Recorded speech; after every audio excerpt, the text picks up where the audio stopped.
What's up, man? It's your big brother K-Rino, and we just hanging out here in Fort Worth.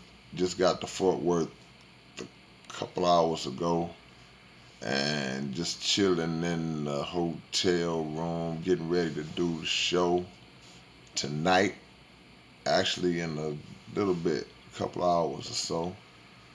But I had to come and holler at my family. I appreciate y'all, all the love. Um, it's crazy because the rap game changes so much. And one of the big controversies that takes place in the rap game is that those of us who came up in a certain era, we tend to want to keep the game the way that it was during our era. That's why people always say, man, during my era, man, see, you wouldn't like that when people, they do that in sports. They do it in entertainment. They do it in music. Whatever the case may be, everybody seems to um, have error bias, and that's good to an extent, in my opinion, because of course, if you come up at a certain time frame and this music and those songs that were created connect to you in a certain way based on the things that you went through, because like they say, music is the soundtrack to your life. So you can hear a song that came out way back in the days, but because that song came out during a important time of your life or fun time of your life, even a sad time, it resonates with you in a certain kind of way, and it puts you immediately back in that place. So we tend to connect to that, but we make the mistake of feeling like nobody else can have those feelings too. Like the younger generation can't have songs that they connect to based on when they came up, and that ain't cool. So we compare, and comparisons are cool, but disrespectful criticisms are not.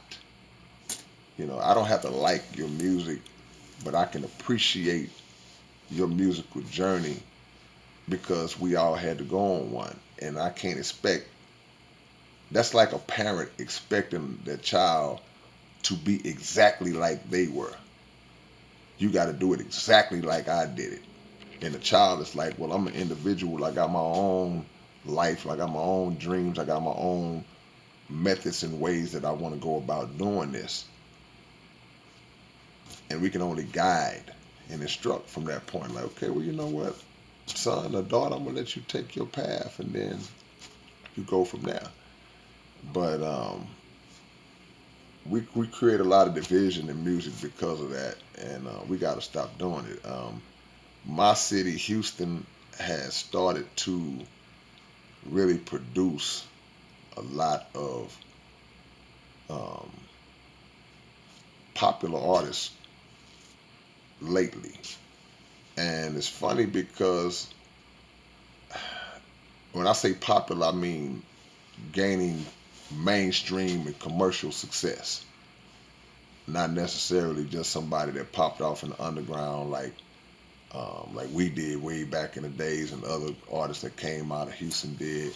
You talking about people like Travis Scott. You talk about people like Megan Thee Stallion and what's the sister Lizzo. People that are really coming out and making some noise, and whether you like the mainstream or the underground, not the underground, the mainstream or the commercial music or not, whether you like it or not, we still should give props and celebrate the success of somebody that comes up, and particularly that comes up out of your area. And I know what y'all thinking already. You know, go ahead and post it. But I have a problem with people who tend to be disrespectful towards the female artists that are coming up.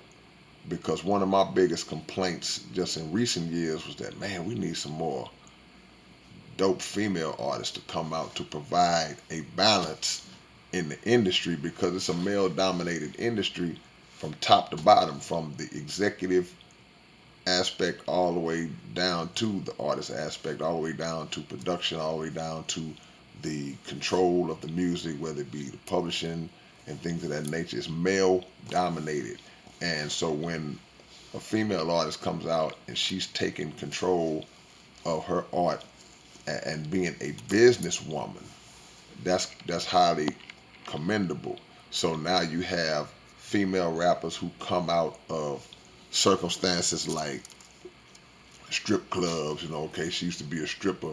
Now she's rapping, she's making music like Megan or somebody, and now it's being criticized. It's like, oh, these strippers can't rap. Oh, these strippers, they just use that as a springboard to, but these ain't nothing but strippers who getting by because they showing their body and things of that nature. Okay, cool. But we don't criticize as heavy a lot of brothers who came off the streets. They don't get that criticism. Like, well, look, you were selling dope, and you came out of the dope game, got into the music business, started making rap records where you still talked about selling dope, but that's glorified somehow. But if a sister that is no longer stripping because she's making money doing music, she gets vilified because of the background that she came from, that she got out of.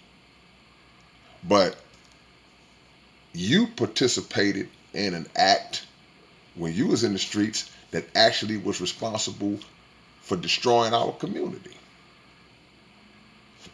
You was selling dope to people's mama. You was selling dope to your own homeboys. But that's glorified. So we got to stop being so judgmental of where a person was, and even where a person is, especially where a person is, and try to look to where the person can be. Whatever you was is now history. Whatever you are is not greater than what you will be. See?